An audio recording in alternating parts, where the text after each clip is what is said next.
একদম একদম চুপ চুপ।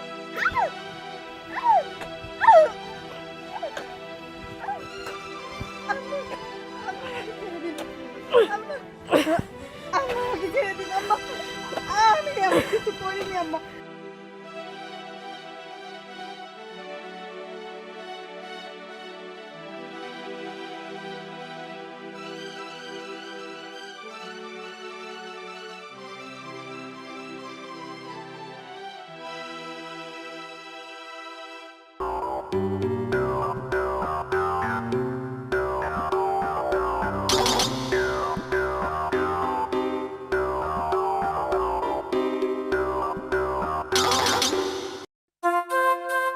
এই তো আমার দিন কাটছে।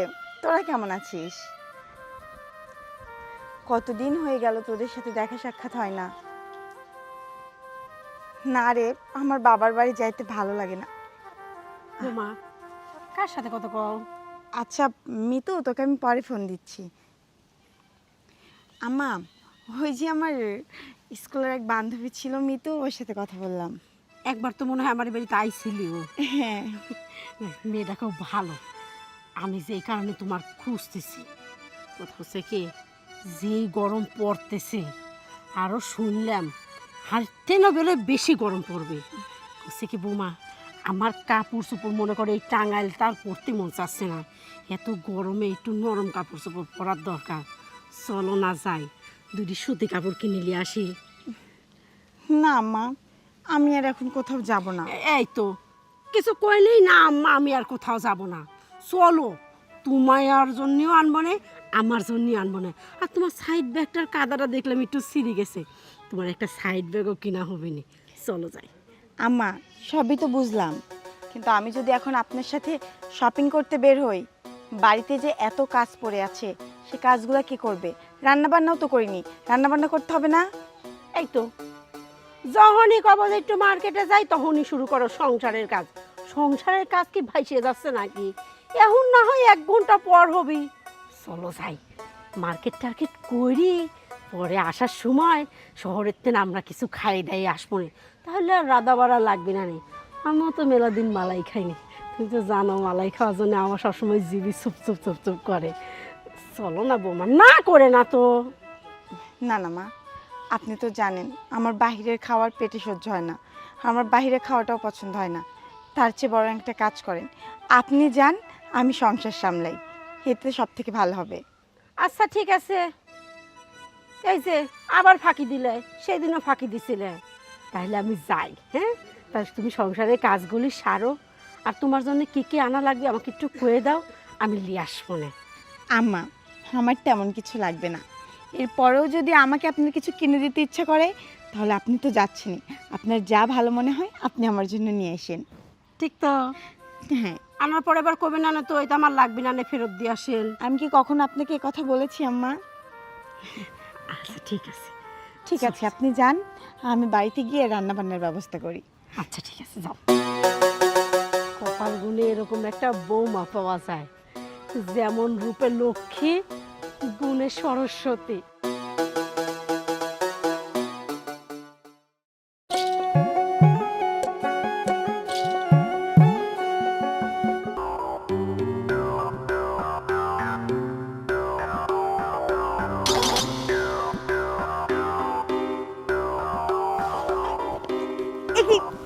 ছাড়ুন আমাকে।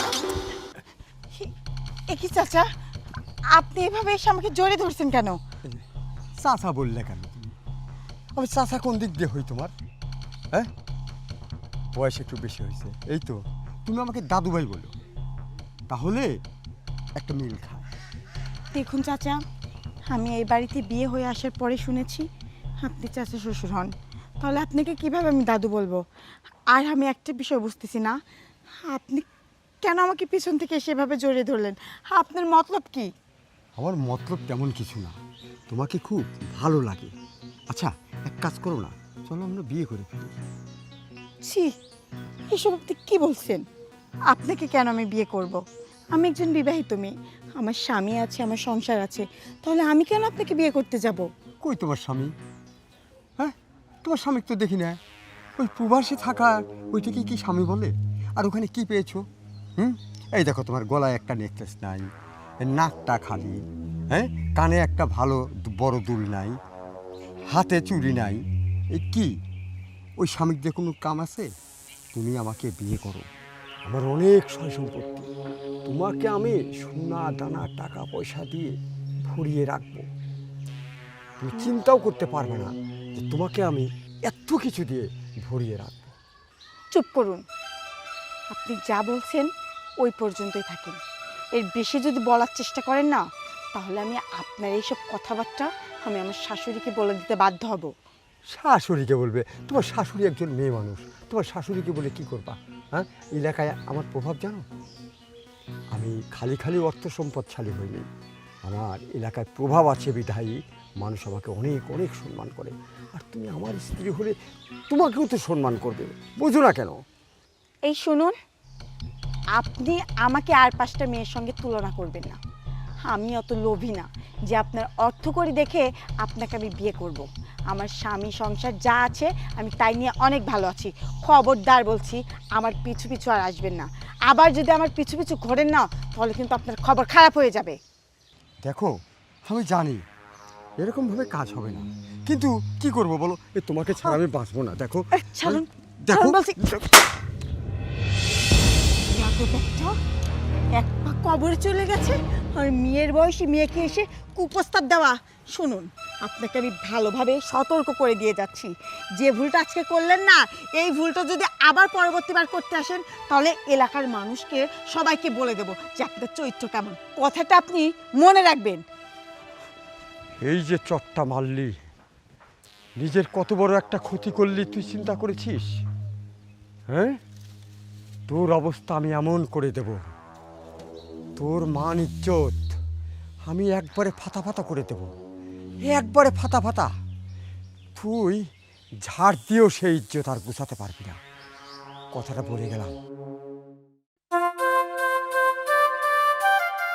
হবে, যাক, আপনার সাথে দেখা হয় ভালোই হলো। কি হয়েছে? ওই যে এক কাজ করেন, টাকা কটা রেখে দেন। টাকা?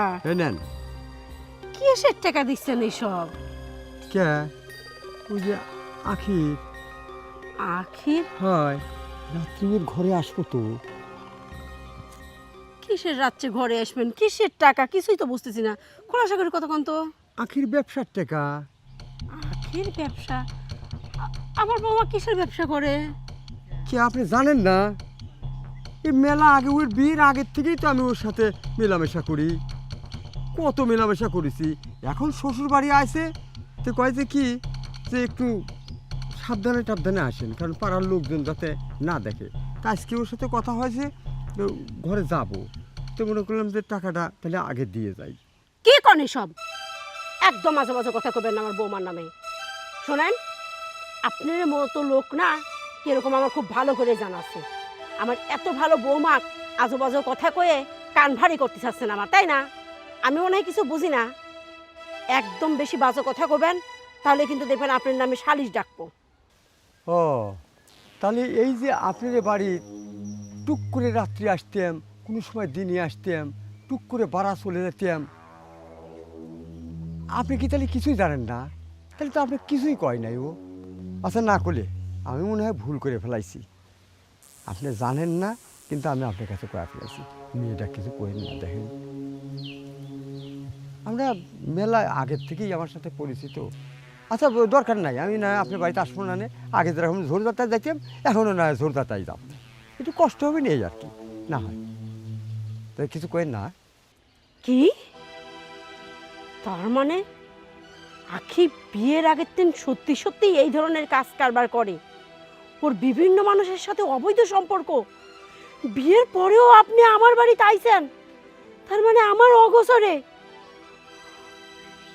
আমার বাড়িতে এরকম নষ্টামি কাজ কারবার আমি করতে দেব না।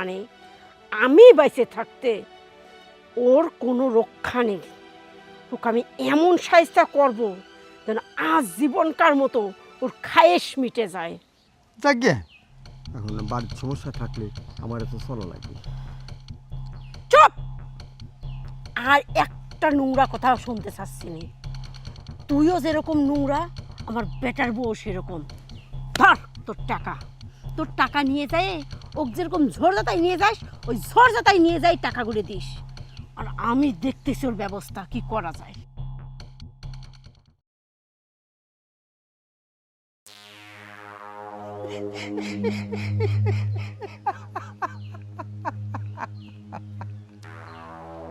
দিছি দিছি পেস্কি লাগা, এখন দেখবো নে আমার গাল সর মারিছিল। হ্যাঁ, চোরের কি জ্বালা, একবারে হারে হারে টের পাবো। এমন ভাবে কইছি সব বিশ্বাস করবি।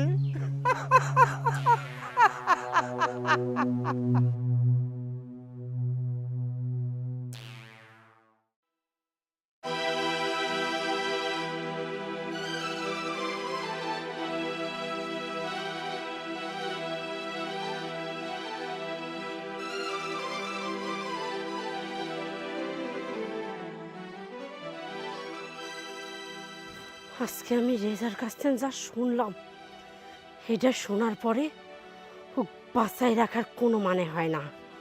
ও যতদিন বাইসে থাকবে ততদিন আমার বাড়ির মান সম্মান সব ধূলিসাৎ হয়ে যাবে। আর এই মান সম্মান তো আমি হারাতে দেব না নে। আমি তিলে তিলে এই জায়গা তৈরি করেছি, আমার মান সম্মান তৈরি করেছি।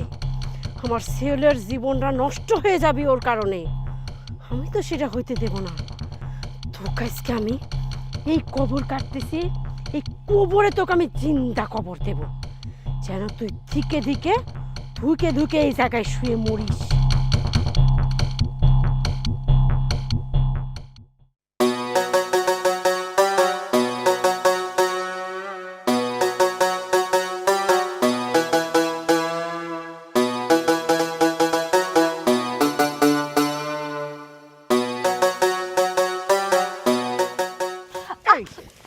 তুই কি শুরু করছিস? তুই কি শুরু করেছিস এলাকার মধ্যে? আম্মা, এটা আপনি কি করছেন? আপনি এভাবে এসে আমার চুল ধরছেন, আর আমি কি করছি? কি করছিস মানে? তুই জানিস না নাটক করে সেই জায়গায় তুই বিভিন্ন লোকের সাথে নষ্টামি করে বেড়াস, আবার এখানে নাটক করিস, নাটক দেখাচ্ছিস আমার। শোন, তুই যেই নাটক জানিস না সেই নাটকের লেখক কিন্তু আমি, বুঝতে পারিস? তুই কি ভাবিস বিভিন্ন ছাওয়ালের সাথে তুই নষ্টামি করে বেড়াবো, বুড়া বুড়া লোকের সাথে নষ্টামি করব, আর সেটা আমি কোনাক্ষরেও টের পাবো না? তুই কি ভাবিস আমার বাড়ির থেকে আমার ঘরের মধ্যে অন্য পরপুরুষ নিয়ে এসে পষ্টি নষ্টি করিস? সি সি সি সি, আমার ভাবতে লজ্জা হয়। আর তুই এতদিন ধরে এই কাজ আমার বাড়িতে করে বেড়াচ্ছিস, তা কোনাক্ষরেও আমি কিছু টের পাইনি। তুই এরকম পাক্কা খেলোয়াড়, আমি বুঝতেই পারলাম না। আমার বাড়ির খেলা চলতেছে আর সেই খেলোয়াড় নাকি আমার ব্যাটার বউ। সি, থু, তোর মুখে থু দেই, থু। আম্মা, এসব আপনি কি বলছেন? সে কখন থেকে মুখে যা আসছে আপনি তাই বলে যাচ্ছেন? আম্মা, আমি আপনার ছেলের বউ, আমি কখনো এরকম কাজ করতে পারি না। আর কেউ না জানলেও অন্তত আপনি আমাকে ভালো করে চেনেন, জানেন যে আমার দ্বারা কখনো এরকম কাজ হতে পারে না। বিশ্বাস করুন আম্মা, আপনি যা যা বলছেন সব কিছু মিথ্যা কথা। আমি জানি না এসব কথা আপনি কার থেকে শুনছেন, তবে যে আপনাকে এসব কথা বলুক না কেন, সে কখনো চায় না আমি আর আপনি ভালো থাকি। শত্রুতা করে মানুষ এগুলা করছে। ও, এসব মিথ্যা? আরে মিথ্যাই যদি হবি, রেজাকে আমার হাতের মধ্যে হাজার হাজার টাকা গুঁজে দেয়, যেন তো কয়ে রাখি যে রেজা আজ রাতে আসবি। কেন রে, টাকা দেওয়ার মনে হয় সুযোগ হয়েছিল না তোর হাতে? অন্যদিন তো আড়ালে আবডালে টাকা নিস, আজ বলে নিতে পারিস নি। আম্মা, বিশ্বাস করুন, আমি আমি রেজার সাথে এগুলো করি না। ওই রেজা চাচা আমাকে কুপ্রস্তাব দিয়েছে, আর আমি তাকে অনেক কথা শুনিয়েছি, এমনকি আমি তাকে একটা থাপ্পড় পর্যন্ত মারছি, যার জন্য ও আপনার সাথে এগুলো করছে, মিথ্যা কথা বলছে আমার নামে। আরে কোনটা সত্য কোনটা মিথ্যা সেটা কিন্তু বোঝার বয়স আমার খুব ভালো করে হয়েছে। আরে তুই এমন কি করে হইলি? হ্যাঁ, সি সি সি সি সি, তুই যে বিয়ের আগের থেকে রেজার সাথে এবং অন্য পরপুরুষের সাথে রাত কাটাইছিস, এটা যদি আমি জানতাম তাহলে তো কোনো সময় ভালোবাসে এই বাড়িতে নিয়ে আসতাম না আমার ছেলের বউ করে। আরে তোকে তো আমি যত্ন করে আগলায় রাখিছি, আমার একটা নিজের মেয়ে নাই, মেয়ের মতো করে তোকে ভালোবাসিছি, সেই ভালোবাসায় তুই বিশ্বাসঘাতকতা করলু। তুই কি ভাবিছিস তোকে আমি ছেড়ে দেব? কোনো সময় তোকে আমি ছেড়ে দেব না। তোকে আমি এমন শাস্তি দেব যেন তুই জীবনে আর কোনোদিন নষ্টামি না করতে পারিস। আম্মা বিশ্বাস করুন আপনি আমাকে, আমি এ ধরনের কোনো কাজ করিনি। আপনি লোকের কথা বিশ্বাস করছেন, নিজের বৌমাকে অবিশ্বাস করছেন।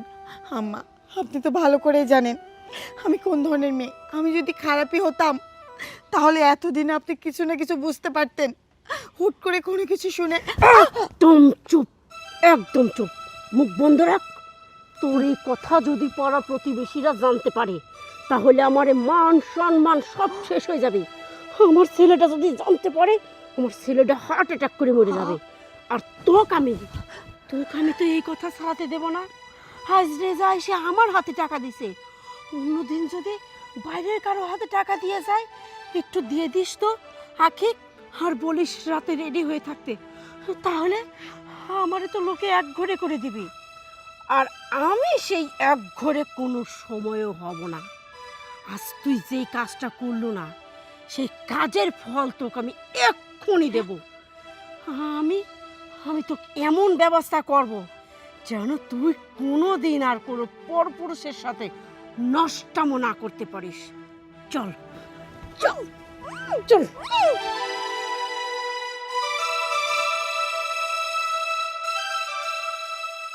এই যে দেখতেছিস না কবর, এই কবর আমি তোর জন্য খুলে রাখিছি যেন তোকে আমি এই জায়গায় জিন্দা কবর দিতে পারি। তুই আমার বাড়ির থেকে বাইরের লোক ঘরে ঢোকায় তুই নষ্টামি করবো, আর সেটা আমি মাইনে নেবো? সেটা আমি কোনো সময় না। তোর জন্যে আমার সল কষ্ট পাবি, ধুকে ধুকে মরবি, আর আমি সেটা দেখবো তাকায় তাকায়। আজকে তোকে আমি জিন্দা কবর এই জায়গায় দিয়ে দেবো। চল করছি,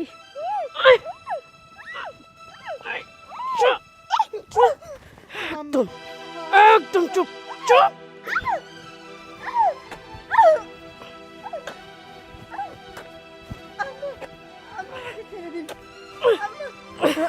আমাকে ছেড়ে দিন আম্মা, আমি এমন কিছু করিনি আম্মা।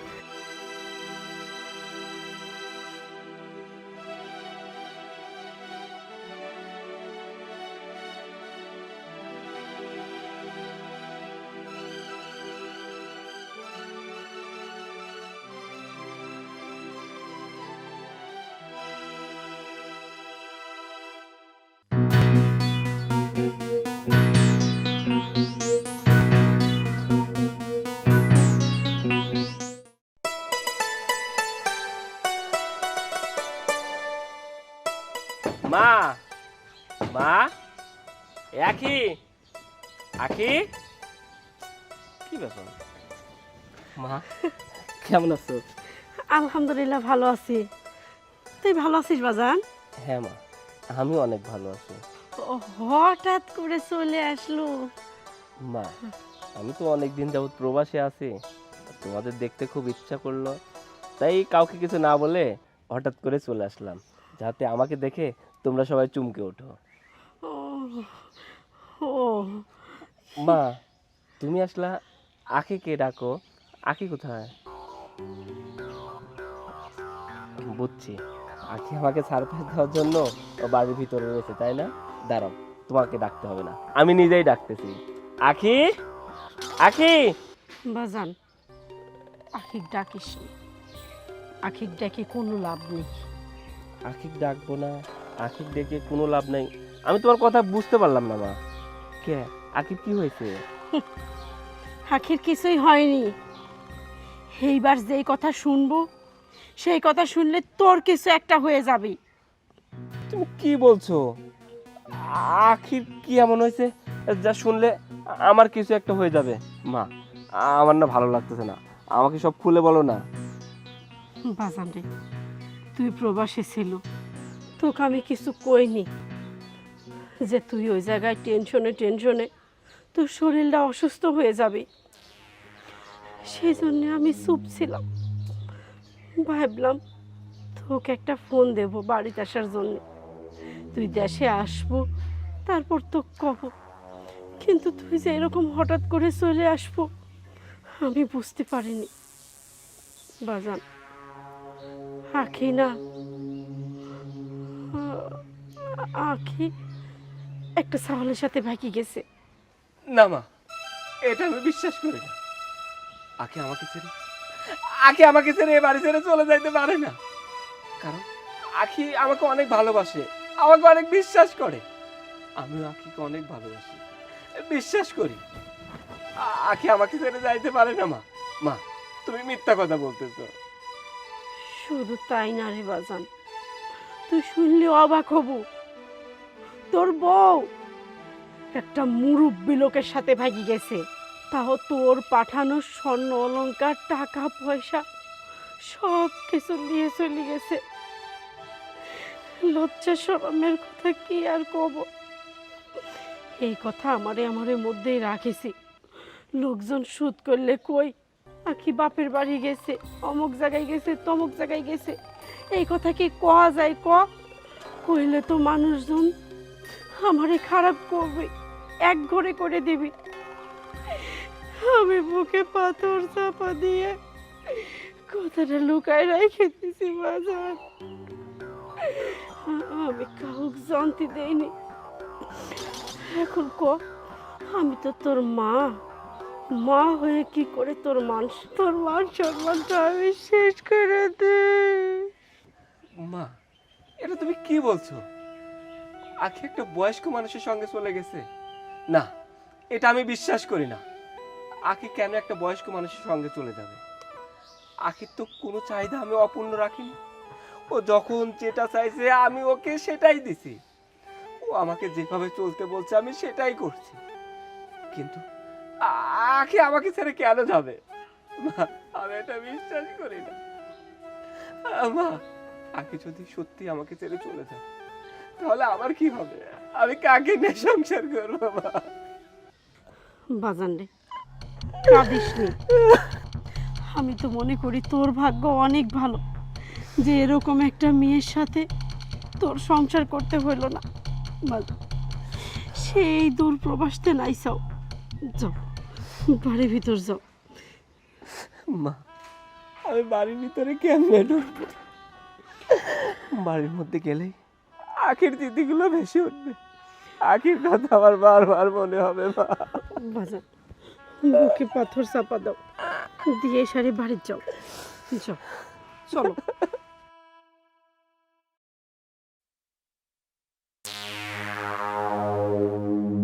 আমার সওয়াল তো হঠাৎ করে চলে আসলি, এখন চাকর তো কইছে ওই একটা বাচ্চা সওয়াল, ওর কি ক্ষমতা আছে আসল রহস্য খুঁজে বের করার? আর আমি অনামিকা বাইসে থাকতে ওকে আসল ঘটনা, সত্যি ঘটনা কোনোদিন বাইর করার সুযোগই দেব না।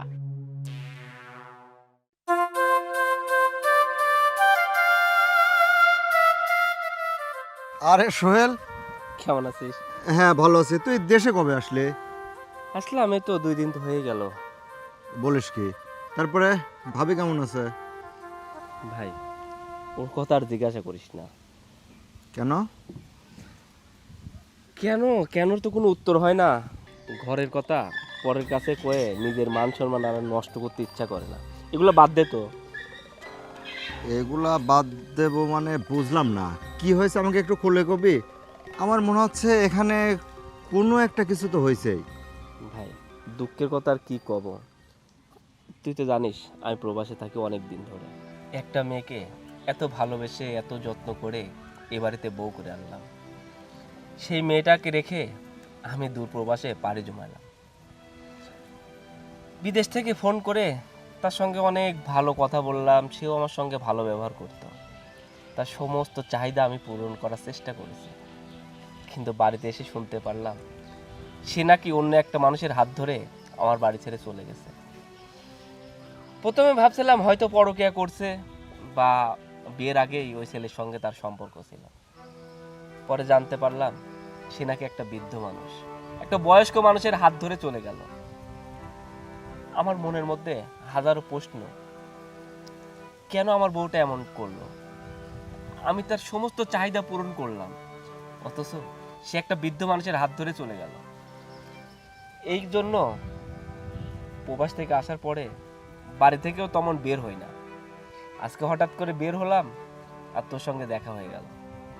যাই হোক, বাদ দে আমার এসব কথা। তোর দিনকাল কেমন যাচ্ছে? হ্যাঁ, আমি আলহামদুলিল্লাহ ভালোই আছি। তবে একটা জিনিসকে জানিস সোহেল, মানুষ সবচাইতে বড় ভুল করে কোনটা? মানুষ সবচাইতে বড় ভুল করে বিয়ে করে রেখে বিদেশ যায়। এটাই হচ্ছে সবচাইতে বড় ভুল। মানুষ যদি বিদেশ থেকে ইস্টাবলিশড হয়ে এসে তারপরে যদি বিয়ে করে দেশে থাকতো, তাহলে প্রবাসীদের বউদের নিয়ে এই পরকীয়ার ভয়টা করতে হতো না, বুঝছিস? আচ্ছা যাই হোক, দেশে যখন ফিরছিস মায়ের সঙ্গেও তোর অনেক দিন দেখা হয় না। মা তো তোকে খুব ভালোবাসে। চল, মার সঙ্গে দেখা করবি, চল। আমার না কোনো জায়গায় যাইতে ইচ্ছা করতেছে না, মনটা অনেক খারাপ। আচ্ছা যাই হোক, তুই আন্টিকে বলিস অন্য একদিন দেখা করব। অন্য একদিন না, তুই আমার সঙ্গে যাবি এখন, চল। না রে ভাই, আমি তোকে বুঝাইতে পারতেছি না, আমার মনটা ভালো নেই। আর এই অবস্থায় আমি কোনো জায়গায় যাইতে চাচ্ছি না। আমি তো বলছি অন্য একদিন যাব। তোর আমি কোনো কথা শুনবো না, তুই আমার একমাত্র বন্ধু। আর তোকে যদি বাড়িতে নিয়ে যাই, মা সবচাইতে খুশি হবে, বুঝছিস? কারণ মা আমাকে যেমন ভালোবাসে, মা তোকেও তেমনই ভালোবাসে। চল তো, আয়। আরে আরে আয় তো।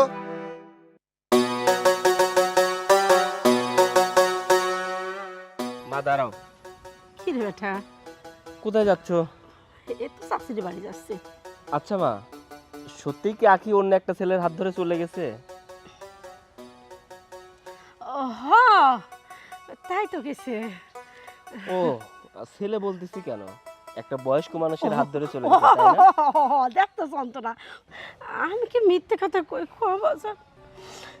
এতবার করে কইলাম, তাও তুই আমার অবিশ্বাসই করিস। বিশেষের কোনো বালাই নেই তোর মার পর। না, তুমি আমার মা, তুমি কি আমাকে মিথ্যা কথা বলতে পারো? তুমি কখনো আমাকে মিথ্যা কথা বলতেই পারো না, কারণ তুমি তো সবসময় আমার ভালো চাও, তাই না? ও বাজান, তুমি আমার সোনার লোককে চাওয়াল, তোমাকে আমি মিথ্যে কথা বলতে পারি? তুমি আমার একমাত্র সন্তান, নারী সিরা ধন, আমার বেটা। চলো বেটা, চল বাড়ি চল। দাঁড়াও আরে মা, কে? দাঁড়াও, কে? বড় একটা সারপ্রাইজ দিব তোমাকে। ও মা, নিশ্চয় তখন বিদেশ থেকে এসে কইলে আমার জন্য একটা মালা কিনতে চাইছিলে, সময়ের জন্য কিনবে পারোনি। মা ওয়েট, মালা তো অল্প কিছু টাকা দিলেই কিনতে পাওয়া যায়। আমি তোমাকে এমন একটা সারপ্রাইজ দিব। হার হার কিনেছো তুমি আমার জন্য, তাই না বাজান? তার চাইতেও বড় কিছু, যেটা তুমি সারা জীবন মনে রাখতে পারবা। আখি, এদিকে আসো।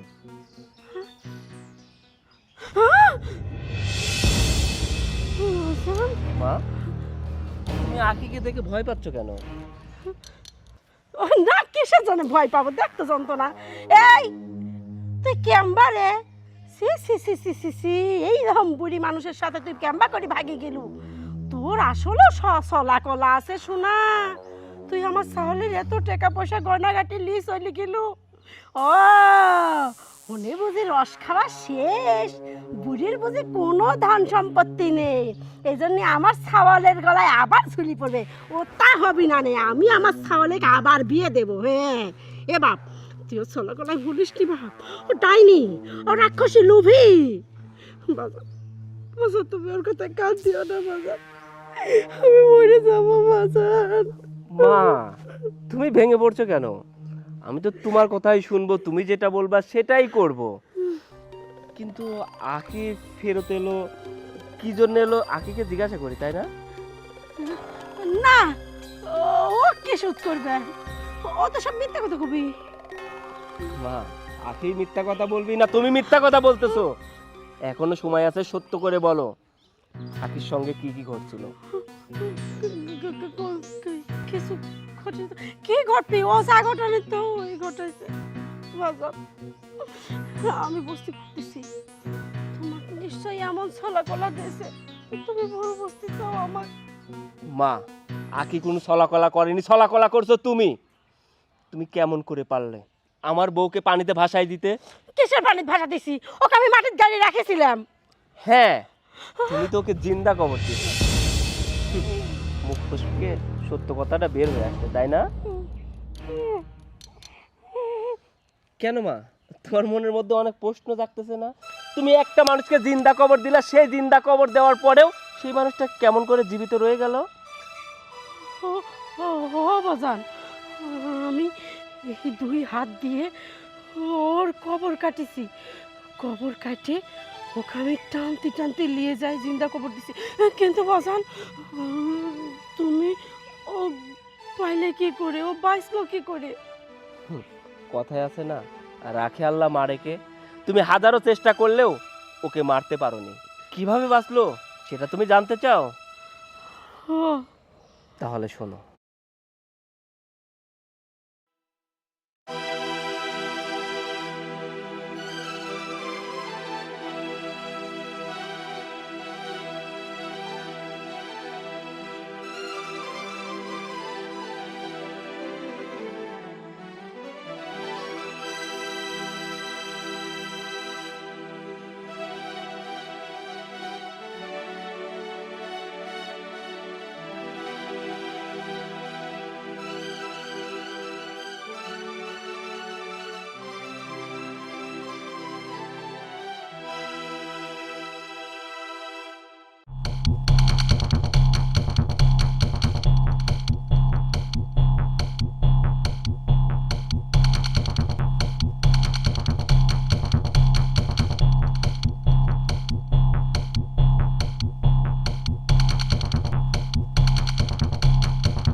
মা, তুমি এমন একটা কাজ করতে পারলে? তুমি না আমার মা?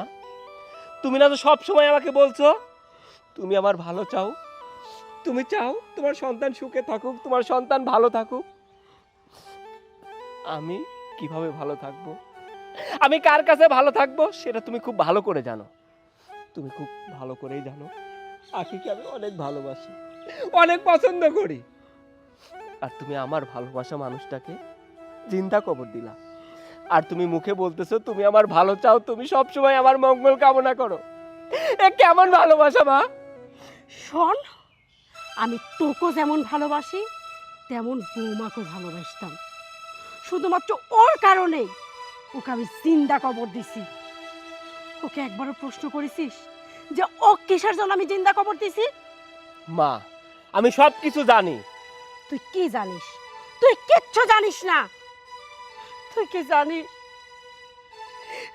রেজা রেজা এসে এক বান্ডিল টাকা আমার হাতে ধরাই দিয়ে আমাকে কই, এই নেন ভাবি, টাকা কয়টা রাখেন, আর আপনার বৌমাক বলেন রাতে যেন রেডি হয়ে থাকে, রাতে আমি তার ঘরে আসব। আমি প্রথমে বিশ্বাস করিনি, তারপরে আমাকে কয় বিশ্বাস করেন না কিসের জন্যে? বিয়ের আগে থেকেই তো আপনার বৌমার কাছে আমি যাওয়া আসা করেছি, বিয়ের পরেও কতবার গেছি। বিভিন্ন ছেলে পেলের সঙ্গে আপনার বৌমা টাকার বিনিময়ে নষ্টামি করে। তুই ক, এই কথা শোনার পরও কোনো শাশুড়ি কি থাকতে পারে যে তার বেটার বউ শাস্তি না দিয়ে? আমি বিশ্বাস করতে পারিনি যে আমার বৌমা কিনা এরকম নষ্টামি করে। আমি তো বৌমা কোনো সময় বৌমা মনেই করিনি, মেয়ের মতো করে ভালোবাসিছি, আগলায় রাখেছি। আমি আমি যখন প্রমাণ পাইলাম ও নষ্ট চরিত্রের, তখনই আমার মাথা বিগড়াই গেছে। আমি তোর আমার পরিবারের মান সম্মানের কথা চিন্তা করে ওকে আমি জিন্দা কবর দেই। তাছাড়া ওর উপর আমার কোনো রাগ নেই, ওর উপর আমার কোনো রাগ নেই। মা, তুমি ভুল জানছো, ভুল শুনছো। আমি আগের থেকে সবকিছু জানতে পারি। শুধু তাই নয়, আর রাসেলও আমাকে সবকিছু খুলে বলছে। তুমি তো জানো না রেজার চরিত্র খারাপ। হ্যাঁ, রেজাই আখিকে কুপ্রস্তাব দেয়। তুমি জানো মা, সবাই জানে প্রত্যেকটা প্রবাসী অনেক কষ্ট করে টাকা উপার্জন করে, অনেক ত্যাগ স্বীকার করে। হ্যাঁ, আমরা অনেক কষ্ট করে টাকা উপার্জন করি, সেই টাকা পরিবারকে পাঠাই। কারণ পরিবারকে ভালো রাখার জন্য। শুধু আমরা একা কষ্ট করি না মা, প্রত্যেকটা প্রবাসীর বউ অনেক কষ্ট করে। একটা মেয়ে তার পরিবার ছেড়ে চলে আসে শ্বশুর বাড়িতে। শ্বশুর বাড়িতে আসার কিছুদিন পরে স্বামী যদি বিদেশ চলে যায়, সে না পায় বাবা মার ভালোবাসা, না পায় স্বামীর ভালোবাসা, আদর। স্বামী প্রবাসে চলে যায় আর ওই মেয়েটা হয়ে যায় অসহায়। তুমি জানো, একটা প্রবাসীর বউ যখন রাস্তায় বের হয়, কত ছেলে পেলে আছে বাজে প্রস্তাব দেয়, কুনজরে তাকায়। তারা না পারে পরিবারের কি বলতে, না পারে সেটা সহ্য করতে। তুমি জানো, প্রত্যেকটা প্রবাসীর বউ রাত্রে কান্না করে বালিশ ভিজায়, কিন্তু সেই কান্নার আওয়াজ পৃথিবীর কেউ শুনতে পায় না, কারণ ও একজন প্রবাসীর বউ। আমরা যদি একটা রেমিটেন্স যোদ্ধা হই, তাহলে আমাদের সমমান যোদ্ধা প্রত্যেকটা প্রবাসীর বউ। হ্যাঁ, কিছু কিছু প্রবাসীর বউ খারাপ হয়, এরা পরকীয়া করে, তাই বলে এটা নয় যে প্রত্যেকটা প্রবাসীর বউই পরকীয়া করে। সেরকম ভাবে রেজাও আকিকে কুপ্রস্তাব দেয়, তাকে বাজে ইঙ্গিত দেয়, কিন্তু আকি সেটাতে রাজি হয় না, উল্টা রেজাকে থাপ্পড় মারে। আর সেইটা প্রতিশোধ নেওয়ার জন্য তোমাকে উল্টা পাল্টা বলে, আর তুমি সেটাই বিশ্বাস করো, আর তার কথা আর বিশ্বাস করো তুমি আমার বউকে জিন্দা কবর দাও। মা, তোমার কি একটাবার উচিত ছিল না আখির থেকে বিষয়টা জানা, আমাকে ফোন করে বলা, বাবা তোর বউ উল্টা পাল্টা কাজ করতেছে, তোর বউকে তুই সামলা। অথচ তুমি আমাকে কিছু বলনি, না আমাকে কিছু বলছো, না আখিকে কিছু জিজ্ঞাসা করছো। তুমি রেজার কথায় বিশ্বাস করে তুমি একটা মানুষকে জিন্দা কবর দিয়ে দিলা। মা, তুমি না মা, মার নাকি অনেক মায়া, অনেক মমতা, অনেক ভালোবাসা থাকে, কিন্তু তুমি কেমন করে পারলে একটা জ্যান্ত মানুষকে জিন্দা কবর দিতে, একজন প্রবাসীর বউকে জিন্দা কবর দিতে? বাবারে, আমি তো কিছু তোলায় দেখিনি। আসলে তখন আমার মাথায় একটা জিনিস কাজ করতেছিল, আমার মান সম্মান, আমার বাড়ির মান সম্মান। বোমা, বোমা, আমি বুঝতে পারিছি আমারই ভুল। আমি তোমাকে এত ভালোবাসি, অন্ধের মতো বিশ্বাস করি, আর সেই বিশ্বাস কিনা অন্য লোকের জন্য আমি তোমার সাথে এরকম ব্যবহার করেছি। আমার উচিত ছিল রেজা আমাকে যখন এসব কথা কয়, তোমাকে ভালো করে জিজ্ঞেস করা, তোমার কথায় বিশ্বাস করা, কিন্তু সেই সুযোগটা আমি তোমাকে দেইনি। দুইজনে কত সুন্দর সুখে শান্তিতে ছিলাম, একটা অবিশ্বাসের কারণে আমার এই শান্তির সংসারটা এইভাবে নষ্ট করে দিছে। তুমি আমাকে মাফ করে দাও। এখন যদি তুমি আমাকে কও তোমার পা দুইটা জড়ায় ধরতে, আমি তাই ধরবো। না না মা, এসব আপনি কি বলছেন? আপনি তো আমার শাশুড়ি না, আপনি তো আমার মা। আর মা হয়ে সন্তানের কাছে ক্ষমা চাইবেন, এটা কেমন দেখায় না? আমি বুঝতে পারছি আপনি যা করছেন সব কিছু না বুঝে না জেনে। এখন তো আপনি আপনার নিজের ভুলটা বুঝতে পারছেন, আপনার উপর আর আমার আর কোনো রাগ অভিমান নেই। সত্যি তো? হ্যাঁ মা। বাজান, মাফ করে দিছিস তো আমাকে? সীমা, তুমি আমার কাছে মাপ চেয়ে আমাকে ছোট করছো কেন? এই হাত মাপ চাওয়ার জন্য না, এই হাত শুধু সন্তানকে দোয়া করার জন্য।